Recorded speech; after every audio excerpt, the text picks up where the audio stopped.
nobody touch my hair, cause a lot of sisters acting too crazy. And them not tough like this, rough like this, and them not nice like this. Some can't take it when you talk true sense, rather hear the words that glorify nonsense. Yes, and I got my brains, and I'm pretty like my mama. I don't wanna pick your brains, I just want the microphone. Take the mask off your face and look at me face to face. Good morning, good morning, good morning. Put a smile on your face when you're moving from place to place.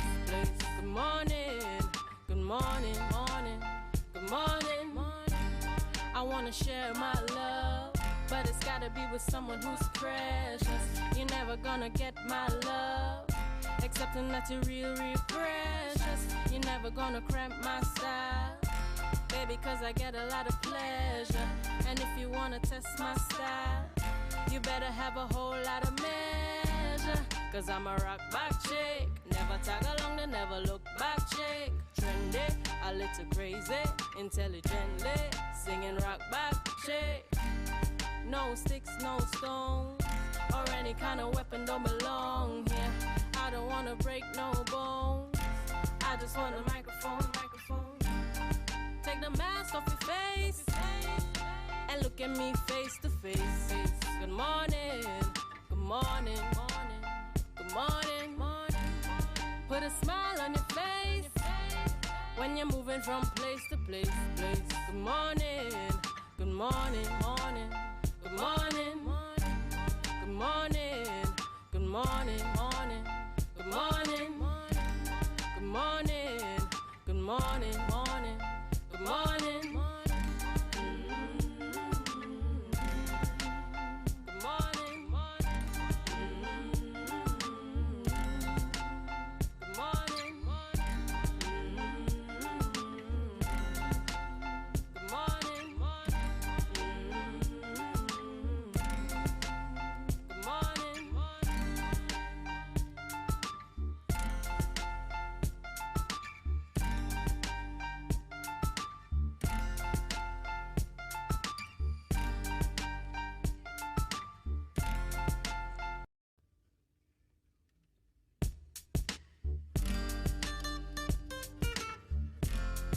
On the microphone,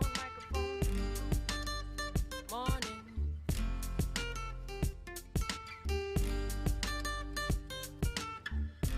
I just want the microphone, morning. Take the mask off your face and look at me face to face. Good morning, good morning, good morning. Put a smile on your face when you're moving from place to place. Good morning, good morning, good morning. This world is getting so cold, I wanna keep running like a soldier. Somebody must have touched my soul, cause there ain't no stopping till it's over. I wanna get up out my chair, cause everybody's getting so lazy. Don't want nobody touch my hair, cause a lot of sisters acting too crazy. And them not tough like this, rough like this, and them not nice like this. Some can't take it when you talk true sense, rather hear the words that glorify nonsense. Yes, and I got my brains, and I'm pretty like my mama. I don't wanna pick your brains, I just want the microphone. Take the mask off your face and look at me face to face. Good morning, good morning, good morning. Put a smile on your face when you're moving from place to place. Good morning, good morning, good morning. I wanna share my love, but it's gotta be with someone who's precious. You're never gonna get my love, accepting that you're real precious. You're never gonna cramp my style, baby, cause I get a lot of pleasure. And if you wanna test my style, you better have a whole lot of measure, cause I'm a rock back chick, never tag along the never look back chick. Trendy, a little crazy, intelligently singing rock back, shake. No sticks, no stones, or any kind of weapon don't belong here. I don't wanna break no bones. I just want a microphone. Take the mask off your face and look at me face to face. Good morning, good morning, good morning, Put a smile on your face when you're moving from place to place. Good morning, good morning, good morning, good morning, good morning, good morning, good morning, good morning, good morning.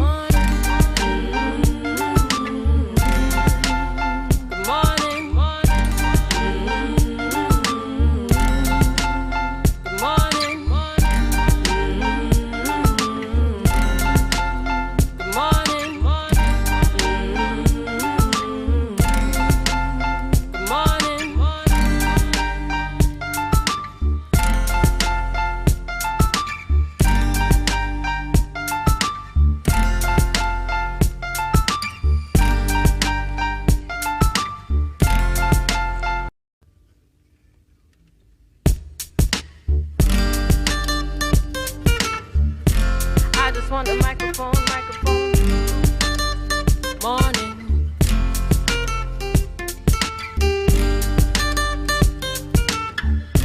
I just want the microphone, morning.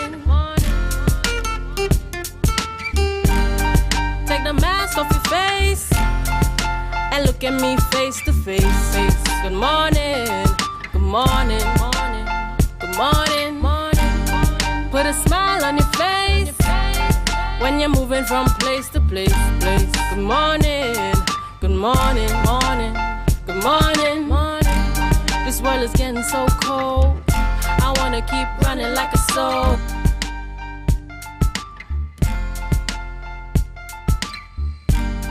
Put a smile on your face when you're moving from place to place. Good morning.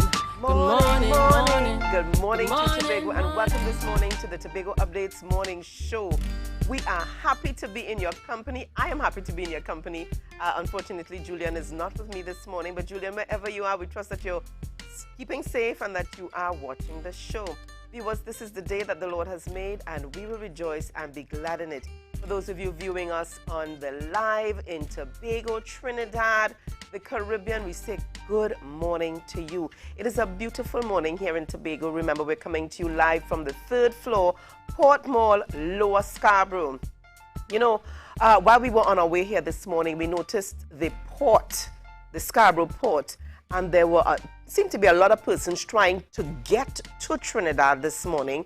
I'm not sure what's happening. I'm not even sure at this point if the boat had set sail, but certainly a lot of persons really trying to get to Trinidad. But I'm saying here, you know, let's be very careful. I saw the crowd sort of thick this morning at the port. I was in Scarborough, Lower Scarborough yesterday afternoon as well, and again, thick crowd in the Lower Scarborough opposite the port area, and I'm just encouraging persons to please be very careful. Please be careful. Wear your mask, sanitize, socially distance. You could hail your friend from across the street. Yeah, you can. All right? So it's a beautiful morning here, as we said. So let's just talk a little bit about some of what's been happening in the news. Now, coming up in the news this morning, Chief Secretary, surprise visit. Chief Secretary Fali Augustine, his surprise visit to the Scarborough General Hospital. Saw him walking through the hospital yesterday, meeting and greeting, you know, elbowing some persons and going along the way. Now, there's an issue in the public domain with regards to the Attorney General taking the THA to court with respect to PSA President Watson Duke being president of the PSA and while holding the position of Deputy Chief Secretary. Now, the issue came up. The Attorney General would have contacted the Chief Secretary Fali Augustine, and Mr. Augustine saying here, Chief Augustine saying here, you know, that he does not need any advice from the Attorney General.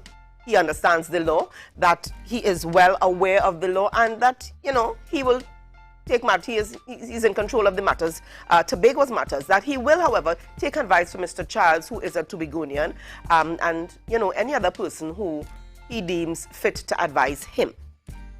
There are some persons in the public domain who are saying, oh, Mr. Farley, get proud. No, it's not pride talking here. It's just a man who knows he's a man and knows his authority and knows his role and his function and is operating well within his role and function. Now, we have to be very clear here, folks. We have to be very clear. I'm sure the Attorney General has a lot of issues before him, a lot of bigger issues before him than fighting to deal with Tobago's issues. I'm just saying here. But this is a case of the chief maybe being sized up already by others in Trinidad and figuring that he looks young. He is young, he looks young, but he is well capable and well able. And of course, the proof is in the pudding. Let's allow the PDP to do, let's allow the Farley Augustine team to do what it needs to do. Just give them a chance, give them a break, give them a chance to do what they say they're going to do. All right, so that's just about some of what's been happening in the public domain. So we want to share with you a little bit here on what's coming up on the program this morning. We've got a really tight program, viewers, and we trust that you are going to stay with us. Coming up on the program this morning, we've got Assemblyman Zorisha Hackett. She's going to be on the program with us as we take a look at restructuring the education division. And coming up right after, we will be chatting with Mr. Dale Peters as an educator, and he'll be chatting with us on the ultimate guide to online learning. Now, I don't know about you, for those teachers and parents out there, I know the last couple of years have been very frustrating, but maybe we can learn a thing or two from Mr. Peters. He's a man of deep knowledge, and he's got some stuff to share with us that might make the difference for the January term. Coming up just after that, we will be chatting with Karen Forbes, national footballer and author, about a new book, Woman of Substance, the book. So we'll be chatting. This is just a little snippet of what's on the program this morning. And calling all volunteers to assist with Tobago's COVID-19 response. Once you're in the healthcare, social sciences field, whether actively or inactively, locally or regionally or internationally, you will like to volunteer your expertise, kindly email us at tobagohealth@gov.tt. We need the help, all hands on deck. And this is a call by Assemblyman Faith B. Israel to have all hands on deck as it relates to dealing with the COVID-19 situation right here in Trinidad and Tobago. So we are going to take a break. We encourage you this morning to share the live, share the live, share the live. We'll be back. I am asking, though, for individuals who may be living in Tobago, who may have been health professionals, who may be retired.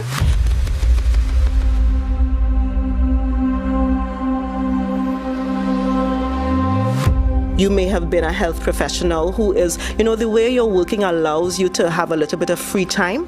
You may be a health professional who is not even working in the health field because of what you do right now.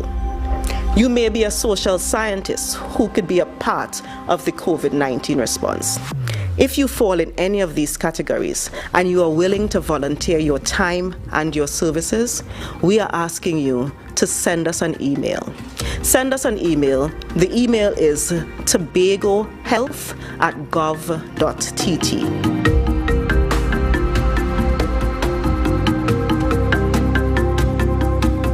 MI4 Security Services Company is the most advanced security service in Tobago. Ask about our cash and transit service. It's safe, risk-free, reliable, and timely. We provide safe banking delivery for all business types and sizes with highly trained staff, 24/7 monitoring, coordinated emergency response, and a well-maintained fleet of armored vehicles. Contact us at 660-7723 or visit our website at www.mi4securitytt.com to sign up today. It's our 75th anniversary. Live, laugh, and love with Lambo Credit Union. Take advantage of our 75th anniversary loans and get 100% financing for home improvement, appliances, groceries, debt consolidation, and much more. Did we mention no payment until January 31st, 2022? Get the most flexible repayment periods and the best interest rates around. Not a member? Not a problem. Apply for our new member reloaded loan and get up to $30,000 with zero down payment. Let's get you behind the wheel this holiday with our new and used vehicle loans. Call 639-5060 to book your appointment today or visit us on Facebook and Instagram. Wishing you happy holidays from Lambo Credit Union. And remember, we are always here for you. Talk, watch, and listen to win big this Christmas with a Digicel Prime Bundle. The more you watch, cheer, and dance to your favorite Digicel apps, the more chances you have to win thousands of shake-to-win prizes. Enter to win grand prizes of $100,000, home appliances, and groceries valued at $50,000 or free Digicel services for a year. Visit My Digicel or dial *323# to buy a Prime Bundle today. And talk, watch, listen to win big with Digicel. Better together this Christmas.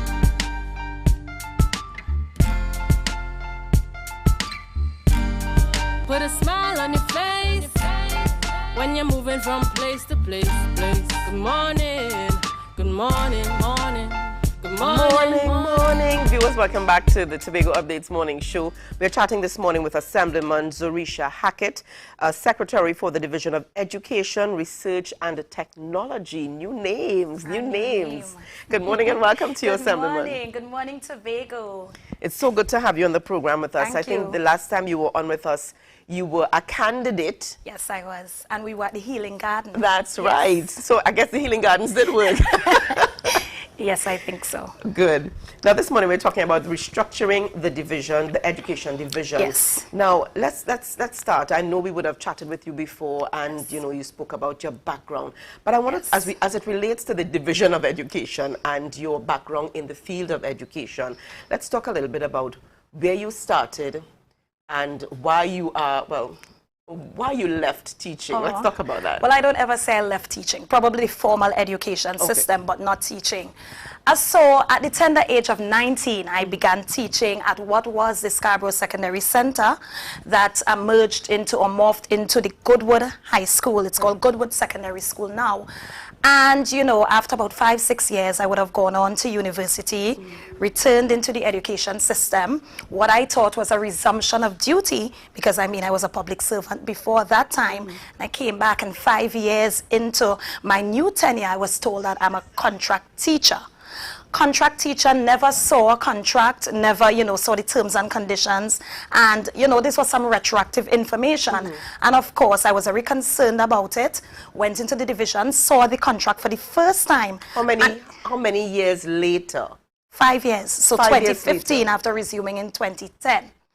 And, you know, I did my research and I found that so many other persons who thought they were teachers, and that's what we thought we were, but we were being classified as educators, and educators for the division meant that you're on contract. You know, you have particular terms and conditions, and you must, you know, oblige by those terms and conditions. So as well, how did it affect, how would it affect your salary? Were you as a contract teacher, are you paid as a teacher? It as affected an educator, everything. Are you paid as a teacher? Do you have the same benefits as a teacher? So it affected everything.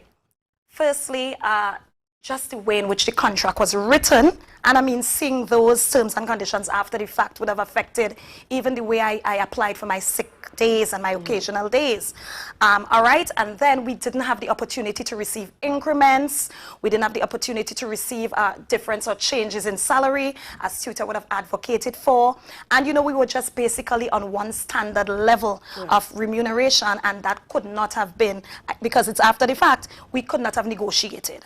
Tutor also could not directly advocate for us because the contract was between the teacher, well, the educator, and the division. Even in the absence of the knowledge and information, we had to seek legal counsel on our own, which we did.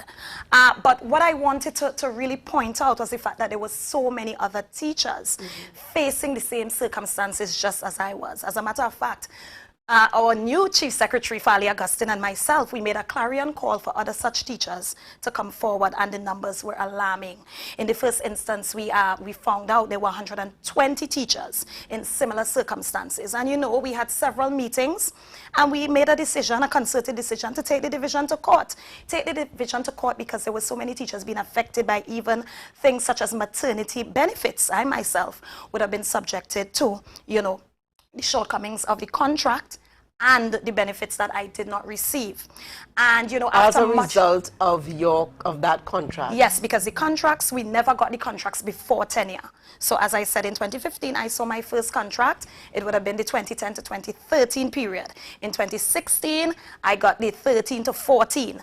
In 2018, I got the 15 to 16, and it's only after I left I got the last two periods, which were 4-year periods, because I left at the end of 2019. And you know, leaving was one of the most difficult decisions I had to make. But I found that there was no room for growth there. And even before the contract scenarios, you know, just the way in which your salary, you know, how the salary ranges go after you return from university and you bring your assessment in, you know, the length of time it took to get the upgrade, the interview process with Teaching Service Commission, you know, there were so many challenges. And I was like, listen, we need to do something about it. It's so many of us, you know. And so in 2017, a group that started off as 120 teachers dwindled down to about 40 teachers. Because, of course, you would have some persons who, you know, just could not meet the financial constraints of, you know, getting that lawyer, that attorney to stand in the gap for us. And then we had some persons who would have left out of frustration. And then some persons, because of the attention the case started getting, would have, you know, gotten the upgrades they so desired. But we took the Tobago House of Assembly Division of Education and the Attorney General, because it became a case where we had to look at judicial review to look across the board at the treatment of, you know, these so-called contract teachers, and the fact that we were carrying out the same roles and responsibilities just as, you know, so what made us different? And so discrimination came into play there. And 2 years in the High Court, 2 years back and forth. And in January, on the 4th of January 2020, we received the judgment. And up until probably last month, several teachers were still not paid, you know, the judgment. The High Court ruled out. Are you in a position to state how much it was? I'm not in a position to state so. But you mean how much the remuneration was? Yes. Every single teacher had a different judgment based on the number of years you would have been in the service, how many different issues you had. I had maternity issues. I had issues where I resumed duty, and, you know, I should have been upgraded to teacher 3, because the University of the West Indies had a special degree where once you completed that degree, it went automatically to Teaching Service Commission, and that upgrade should have been automatic. And so it was not? No. And so even after returning from university, I was still receiving the salary I was getting before I went off. For years. Before you went off to university? Yes. That must have been frustrating. Very frustrating. But you know what I think happens with us as teachers? We're so in love with the profession that, you know, we just keep going. We keep pushing forward. But in 2017, as I said, you know, we made that decision. Let's do something about it. And the judgment proved positive for us. And so here I am on the other side. On the decision-making side. Now, let me just add here that in chatting with someone quite recently, they said to me, when this is a teacher who is a permanent teacher. Yes. I will not quote the name of the school. She said to me that even though I was permanent, when tutor called for us to take action for contract teachers, she said, I said to Zarisha Hackett, I said, I'm doing this for you. I think I know permanent teachers, but you know, I'm doing this for you. So many permanent teachers, right? And I'm saying permanent because they're teachers. We're classifying them as permanent, but they're temporary in nature because the establishment is, you know, it hasn't been audited for so long that persons are, you know, not really in the positions they should be in. So many schools need to be audited. And we have schools still going on establishments before they became 5-year schools or 7-year schools like Scarborough Secondary School. So persons are in, you know, hoping to be placed in those positions, but they're not technically there. And so I'm saying contract versus permanent in the true essence of the word, but we got that full support from tutor, and we got that full support from teachers whose circumstances were better than ours. And you know, just the unity and the love from the fraternity, you know, kind of gave us that opportunity to push forward. And so I must say thank you. Oh. And I think I know who that is, but there's so many other teachers who stood in the gap for us and supported us wholly. So I must say thank you for that. All right, but I tell you, this is an interesting interview. Let me tell you, my father was a teacher, my sister is a teacher, my husband is a teacher, Wow. I was a teacher. So, you know, it's kind of passionate, it's kind of dear to our hearts. But viewers, we're going to take a break. We encourage you to share the live. We continue chatting with Assemblyman Zorisha Hackett just after the break. Share the live.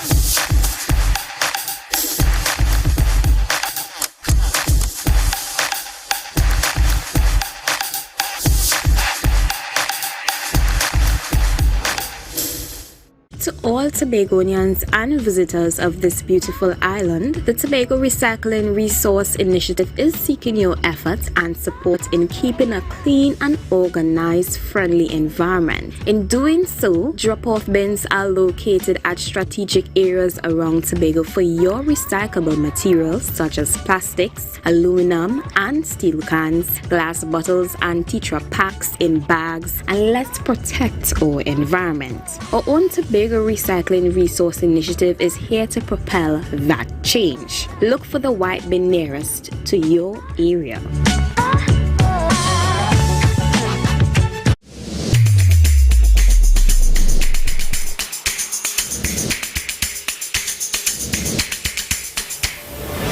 Good morning, good morning. Put a smile on your It's our 75th anniversary. Live, laugh, and love with Lambo Credit Union. Take advantage of our 75th anniversary loans and get 100% financing for home improvement, appliances, groceries, debt consolidation, and much more. Did we mention no payment until January 31st, 2022? Get the most flexible repayment periods and the best interest rates around. Not a member? Not a problem. Apply for our new member reloaded loan and get up to $30,000 with zero down payment. Let's get you behind the wheel this holiday with our new and used vehicle loans. Call 639-5060 to book your appointment today or visit us on Facebook and Instagram. Wishing you happy holidays from Lambo Credit Union. And remember, we are always here for you.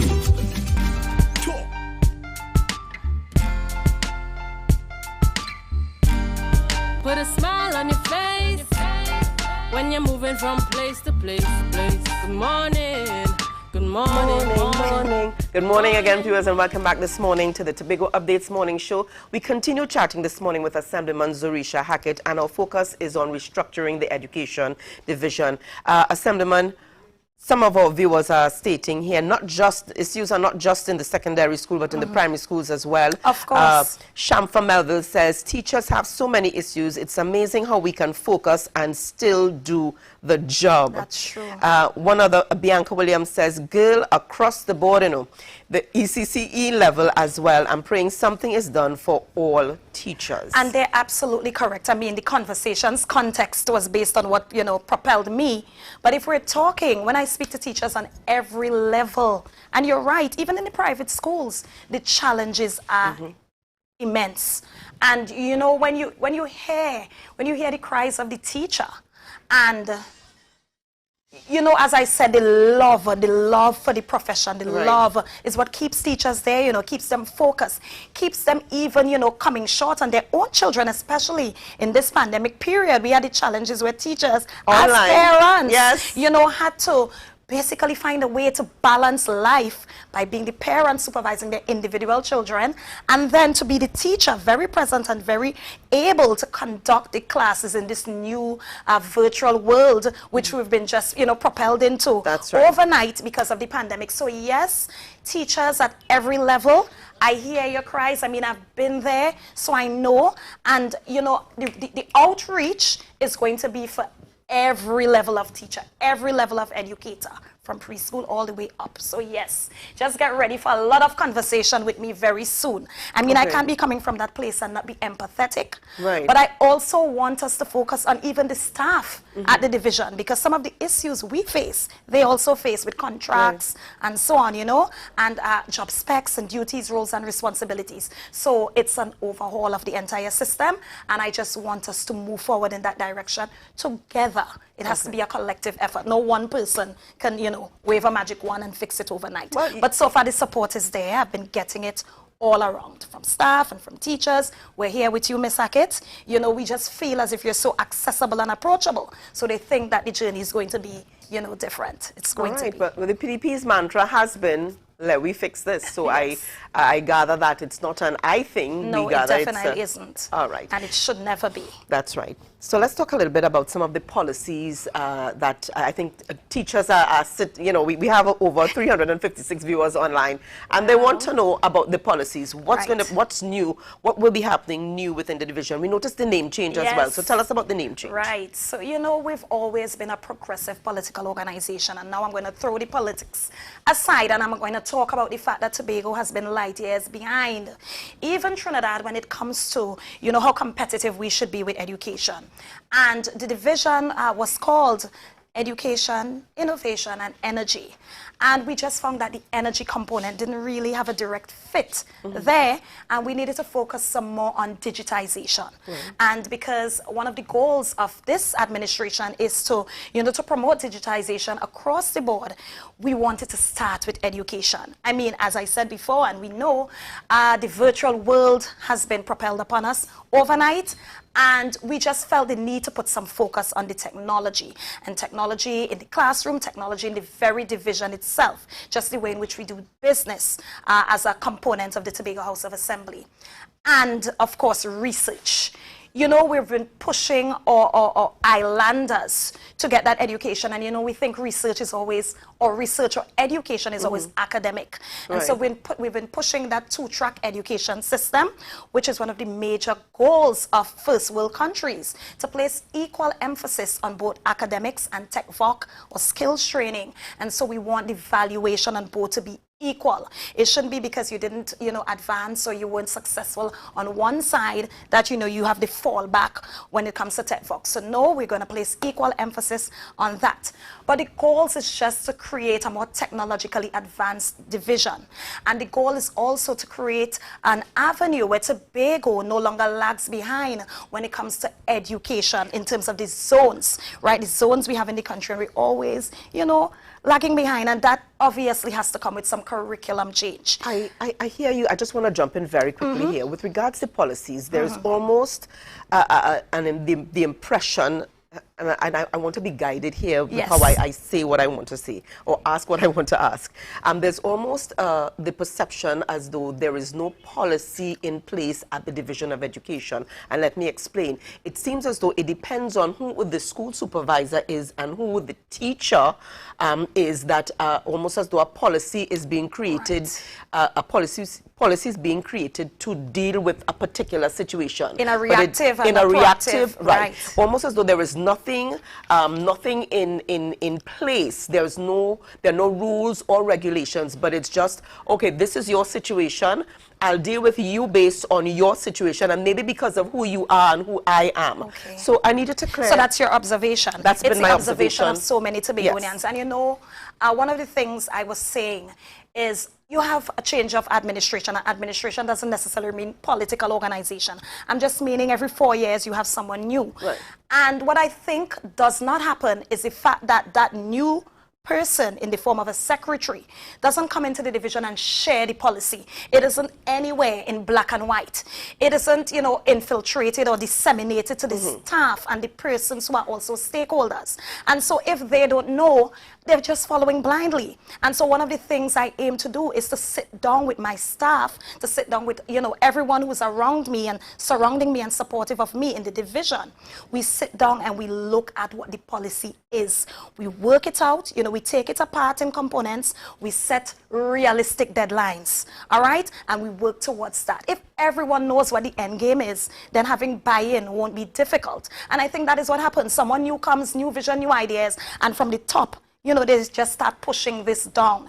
But I think if you actually foster and encourage members to buy in, and you have that policy in black and white, and then you and your political organization may have a particular direction in which you want to go, but then when you get there, practically it isn't feasible, and so you may have to revisit some areas, and you may have to, you know, start going in the direction where everyone wants to be a part of the whole.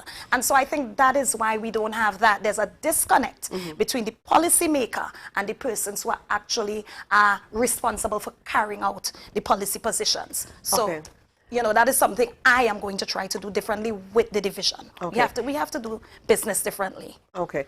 There's the issue here of sessional contractual teachers who are hired on a sessional contractual basis. Right. These are teachers who would have retired and been brought back into the system. Issues surrounding what possible contracts and the salaries and payments. Some teachers are now being paid September and October, and we're in December. So they've not seen November nor December. Right. And even things like leave and so on, All of you know, these they don't things. have those privileges. So while I was at Scarborough Secondary School, there were 2 teachers who were subject to that. And the complaints were many. You had the need for, you know, there was a gap, and there was a need for the staffing. But most times, according to whatever the area was, you didn't have the staffing from younger members of staff. You had, because some of the areas are just not as popular as they would have been. All right. And so we have staff that was brought back on, you know, the retirement age, but they had some level of expertise that had to be passed on. And so, you know, quick contracts were done for them. And when it was time for the contracts to actually be fulfilled, you know, we had the challenges. And so we, you know, that's another area that I and the administrator and the division would have to look at to ensure that, you know, we can meet their needs. All right. You know, as we continue talking here, and I know time is of the essence, and time really flies. Time really flies when we are having fun. Time really flies when we're having fun. The issue here of the reopening of the trade schools, that's another issue. Oh my gosh, and I'm glad you brought that up, because that has to happen, Ria. We have so much potential on this island when it comes to skills training and tech voc, right? And so we have all these buildings, these facilities just laying idly by, and we have the expertise. So it's not as if we need to source instructors, but we need to place more value on, as I said, the 2-track education system. It's not a scenario of, oh, I didn't do well here, so let me try to fall back here. And when you look the world over, you're going to see that the skills, those are the jobs that are making the money. That's right. Those are the jobs that are being promoted in the first world. And so it has to be a mindset change. We have to understand the value and place that value from young minds coming all the way up. You can be the best plumber ever and make the money, all right? You don't have to be in the shirt and tie. And I think we have a scenario where society places a different type of value on what we see as the academic based, or that track where academia is at the fore. All right. As well, we are asking the question here of UTT Tobago. There's also the concern or the question of having Tobago having its own service commission. Well, you know, with the autonomy issue, we would have dealt with the fact that sometimes having your own service commission in the long run may be a challenge, because you want that national opportunity to, you know, to move up that totem pole when it comes to service and providing service. So there are challenges with that. When you're asking for your own thing, it means it only has that opportunity for you to have that upward mobility on the island. And so, you know, challenges would come with that. And we spent some time discussing that when we were taking apart Tobago's autonomy, and that called for greater self-determination and independence when it comes to what we should be responsible for. When it comes to, because I realize we're running out of time, when it comes to UTT, several challenges there, from persons wanting an upgrade on the campus to teachers wanting an upgrade in the actual their job title and the roles and responsibilities they can play when it comes to their value and what they put forward in the education system. So I don't know what the UTT concern was specifically, but we probably need another day or another session where we can actually go through tertiary education, if that's the question or the concern of the audience. Yes. I'm not sure which direction the UTT question came in. having UTT, I think there was an office in Tobago. Right. That is probably no longer there. I'm right. not sure.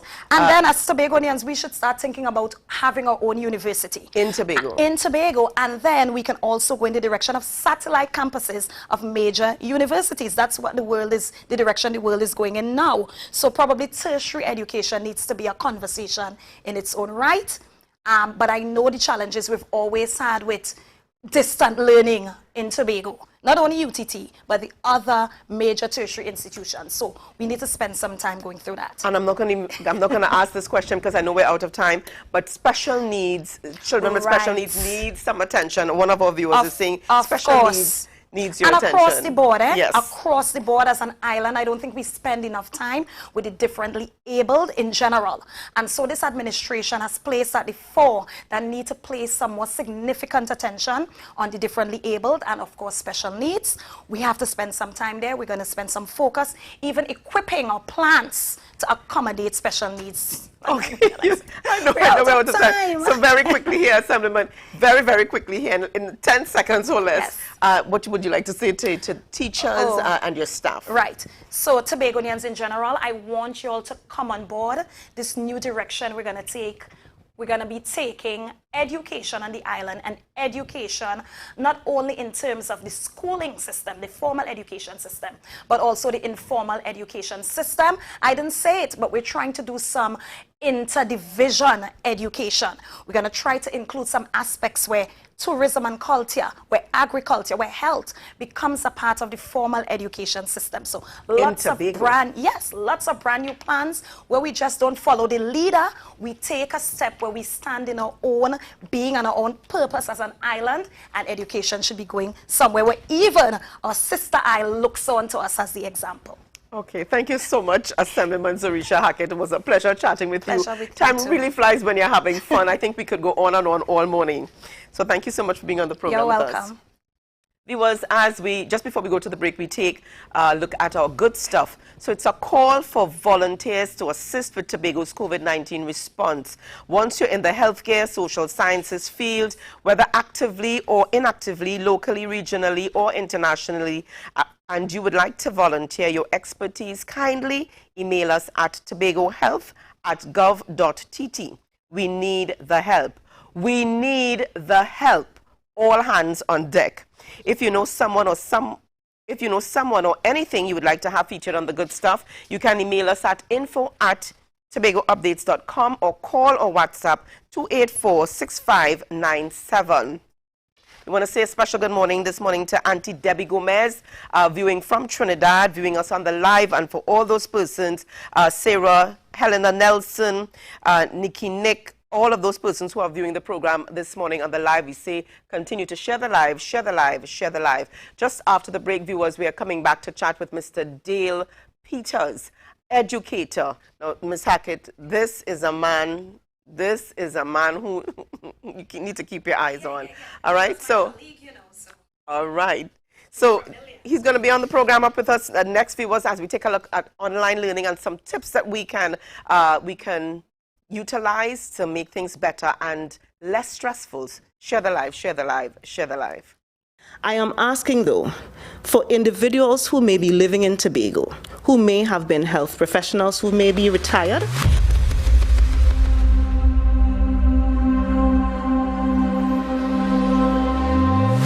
You may have been a health professional who is, the way you're working allows you to have a little bit of free time. You may be a health professional who is not even working in the health field because of what you do right now. You may be a social scientist who could be a part of the COVID-19 response. If you fall in any of these categories and you are willing to volunteer your time and your services, we are asking you to send us an email.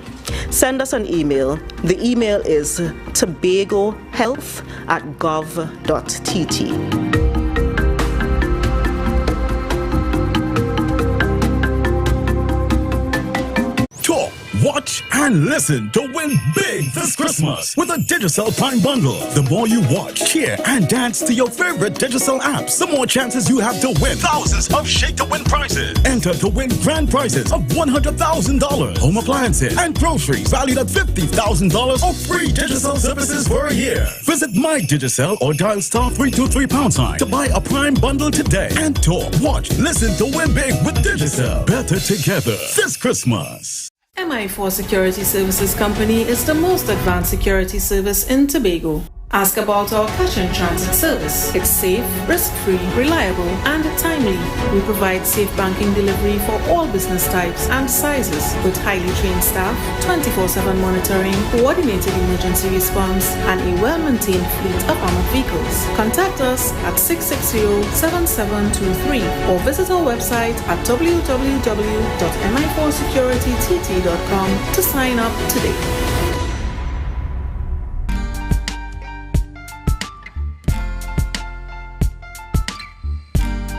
Put a smile on your face when you're moving from place to place. Good morning, good morning, morning, good morning, morning. Viewers, welcome back to the Tobago Updates morning show.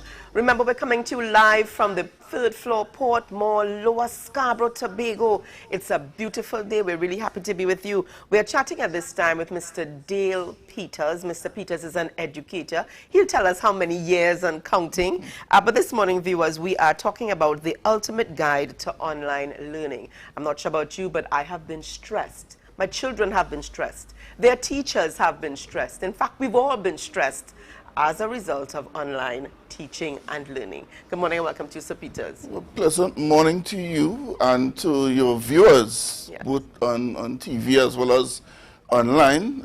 It's indeed a pleasure and an honor to be here this morning. And we're going to enjoy the session this morning. Definitely. Because I'm going to share with you and your audience some tools, some tips, some mindset shifts in the area of online learning. Okay. And by the way, I've been in the system for in excess of 20 years. So I can connect with the teachers, I'm connecting with the parents, and I definitely connect with my students. Definitely. And just to remind our viewers this morning here that we are live on Gael and M&E TV, as well as online. You can catch us on Facebook. And remember, it's the Tobago Updates on Facebook. Just type in Tobago Updates Morning Show or Tobago Updates, and you'll catch us there as well. Now, Sir Peters, I'm glad that you indicated here that you're able to connect with the different eras. You're able to connect with the parents, the teachers, and your students as well. Now, let's talk about some of the frustrations. Let's be honest about some of the frustrations as it relates to online learning. We were face-to-face in 2019, early 2020, and then 2020, we just heard about online learning almost for the first time. You know, we saw teachers and children connecting via online learning. Let's talk about how that impacted the teachers. And you were working very closely with your teachers at Yes. your school. I want to call the name, but at your school. But let's talk a little bit about that. Well, not just, I will answer it in two ways. From on the ground and the research. And most journals in economics, business, and education indicated that well over 75% of parents worldwide experience some struggle during the pandemic while the online learning was being implemented. And on the ground, as a practitioner, seeing the parents struggling, I'm seeing the teachers struggling.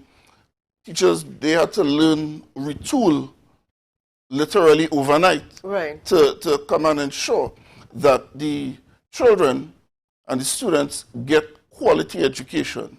And for them, I think that was the challenge, ensuring that the level and the quality that they're accustomed to maintained, even though the circumstances changed. Let me ask you, do you think the Ministry/Division of Education made it seem a lot simpler and easier than it initially was? Many institutions, organizations, and people made it seem very easy. But, you know, as they say, it's only those who in the kitchen will feel the heat. So it was more difficult than expected. However, you know, we got the children this far with the parents, and it's time to work and present now solutions. So we passed that stage of the learning curve, Right. and we're ready to put solutions and share solutions so that we can all grow and develop. Well, let's jump right into some of the solutions, because you've got some tips for parents, to parents and teachers, yes? Parents, I want to... We focus on parents this morning. I want to focus on my parents this morning. Okay. I do love my teachers, and I celebrate them, and I thank them, because they really did, they went above and beyond the call of duty to ensure that the children in Tobago got education, quality education. And when I say teachers, I'm talking about the full gamut, from preschool, the primary school, the ECC, the secondary, and those who are in tertiary education. I can't emphasize enough the work that the teachers did. All right. However, I want to zero in on the parents this morning. So let's talk about some of those tips that parents can utilize to lower their stress levels as it relates to online learning. And let me say this. You know, when the pandemic started last year, and let's go down to about October. That was term 1, late October. I had a parent come to me about her child. And she was in her late 30s, a single mother, a working mother, so she didn't have much time. Right. But, you know, her son falling asleep in class, missing out on what the teachers had to offer, and getting bad grades. And she thinks there's no reason this should happen. However, she's frustrated. She's tired. She doesn't know where else to turn. You know, so she came to me with the story of her son failing. And, you know, I was able to give her some tips. She really didn't know how to motivate and encourage the child. So, and she was so upset about it. So after speaking with me, and I gave her some strategies, she felt hopeful, encouraged, and strengthened. And this story is just one of thousands of stories just like it. This mother is no different. This child is no different. There's nothing wrong with the mother, and there's nothing wrong with the child.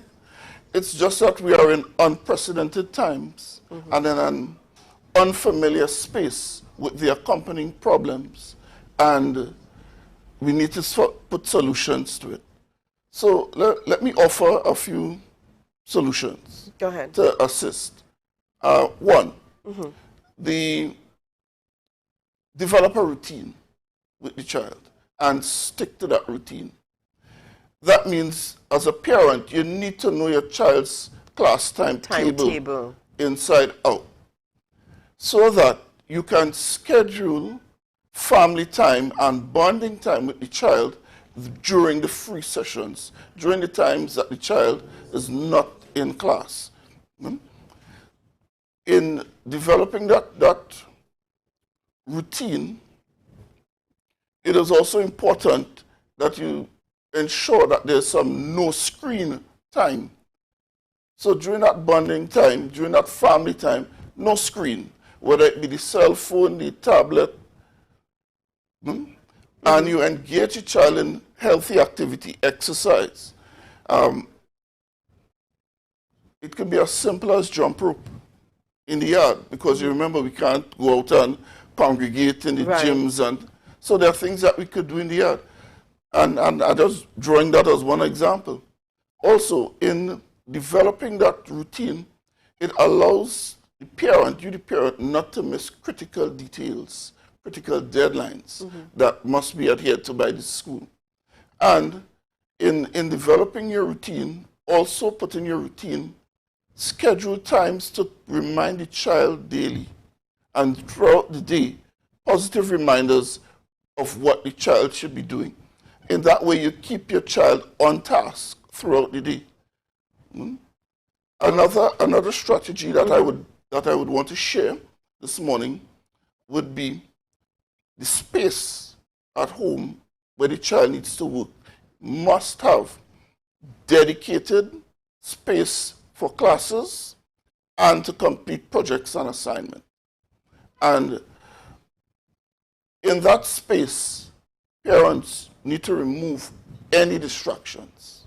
Television, radio, anything conversation. Anything that would cause the child to lose focus during class time must be removed.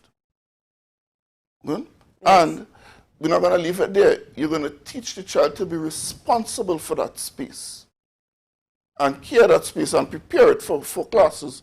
In that way, you're going to teach the child some important skills that they would need not just now, but later on in life. Work ethic, life skills, and responsibility. Okay. And, in doing that, remember to reward positive behavior and reinforce the positive behavior when it's demonstrated by the child. All right. Yeah? Well, our director is saying here we're out of time. We've got less than a minute to go here. Good. So what I would say to parents, be persistent. Don't give up. You got them this far. You can go further. If you don't move on life, life will move on you.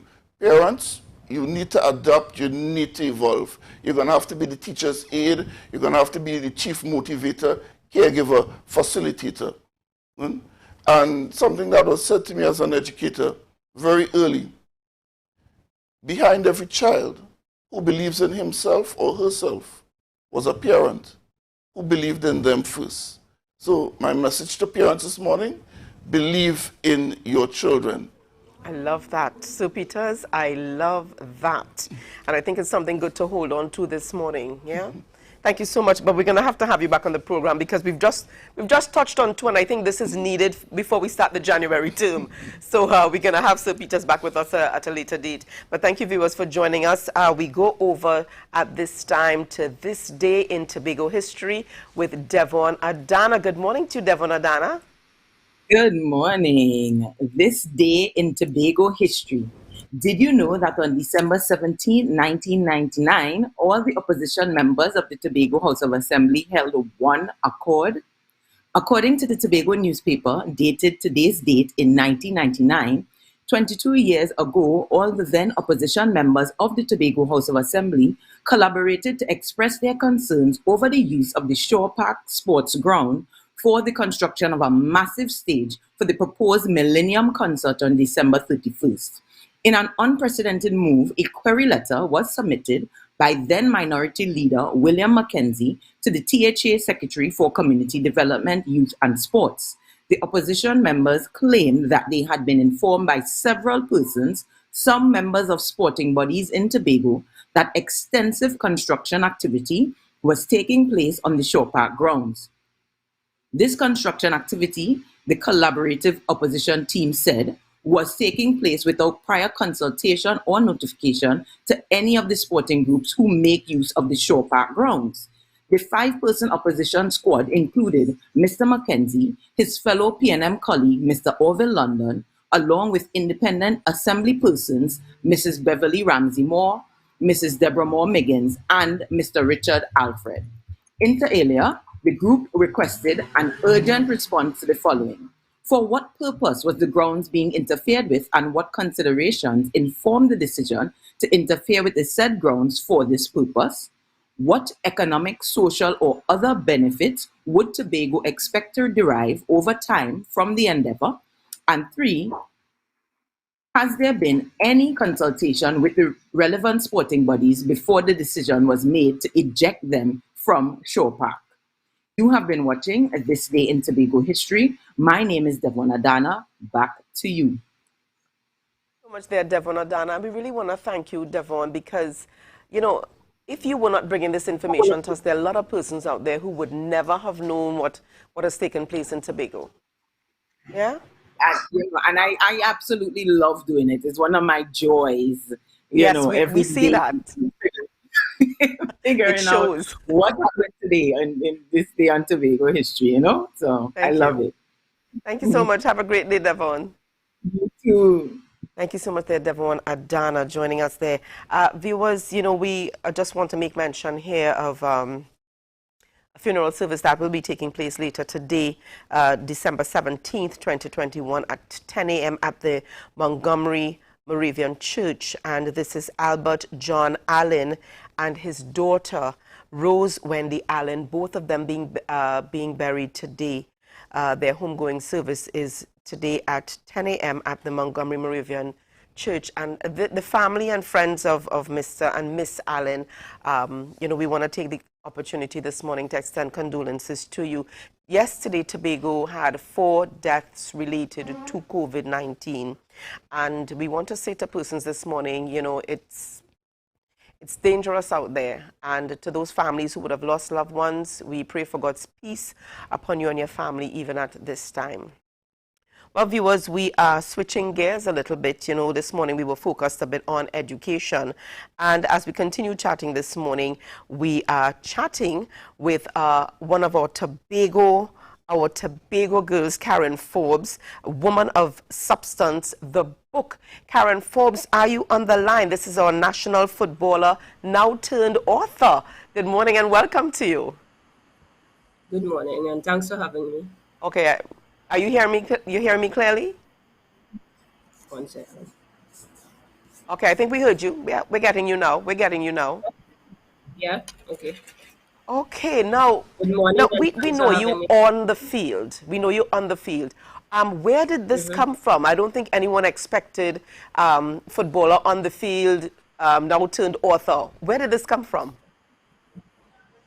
I think I always wanted to share my story, and now that I have the opportunity to do so, I'm very much elated to do that because I know it's going to bless lives. Growing up, I had a lot of challenges to get to where I'm at right now. So, I believe the opportunity to be able to share my story, because I think everybody has a story, but not everybody is willing to share theirs. And I am very excited. It's Now, going to help a lot. of course, the question of you sharing the difficult parts, because you said, life wasn't easy. Do you share the difficult parts of your life in the book as well? Of course, because when you're writing a book, you don't want to sound all perfect and say, okay, everything is like hunky dory. But you have to show where you were able to encounter challenges and what you did to get over it. So definitely, yes, I have some stuff inside there that will encourage people. Maybe with somebody, especially athletes, knowing that the COVID-19 has took a toll on us mentally. But I believe once you have life, you have hope, and you could afford to go out there and do what you have to do once you have life. All right. Were there aspects while you were writing, but were there any times while you were writing the book that you felt that it was a little bit overwhelming, or it took you down an emotional path? Maybe remembering things or situations or circumstances that you might have wanted to block out or black out? Well, definitely 2 chapters in particular. And one of those chapters is speaking about my mother, because I know that she has worked really hard and she really had to sell cigarettes and paper. And that was something that I didn't really like at all, because, I am a believer, and that is basically against what I believe. But at the end of the day, I understand why she did it, because, that had to help us, bring in some extra funds for us to go to school. So, writing that chapter, of course, I would have remembered, me telling myself, hey, I have to go and do something with myself because I have to help my mother. I don't want to see this again. Wow, that is such a beautiful story. This is a must read, and the name of the book is Woman of Substance. What guided the name for the book? Well, basically, right now, I am growing into a woman of substance, because I feel like when you are a woman of substance, you don't just become.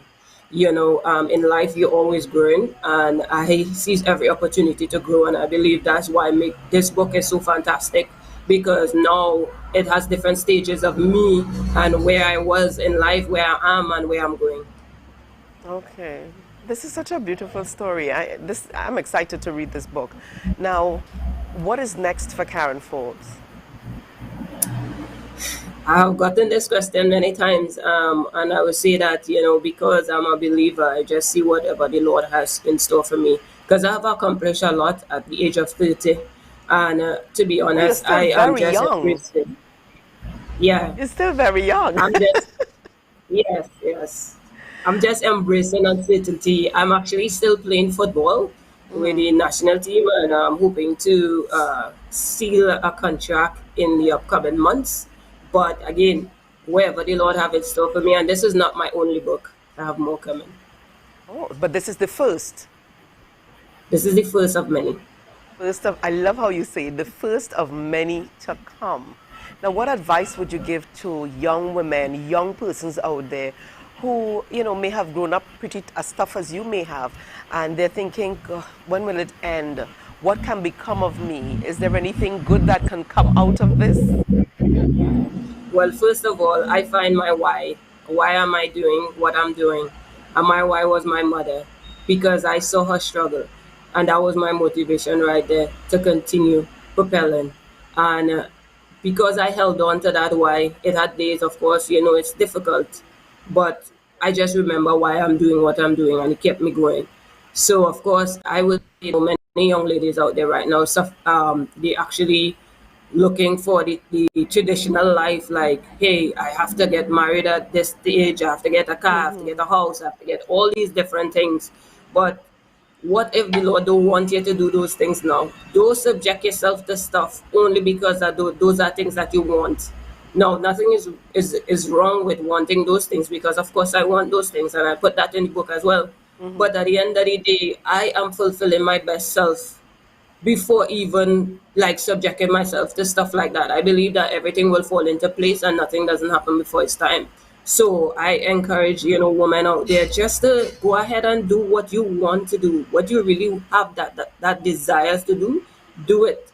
Because, just settling, it doesn't really help you, because you don't want to look back when you reach 40 or 50 and say, wait, I used to do this thing real good. I had this skill, and nothing, it made it amount to nothing, so go out there, be resilient, and don't give up, because there will be days that, it's going to be difficult, but those are the days that will build true character.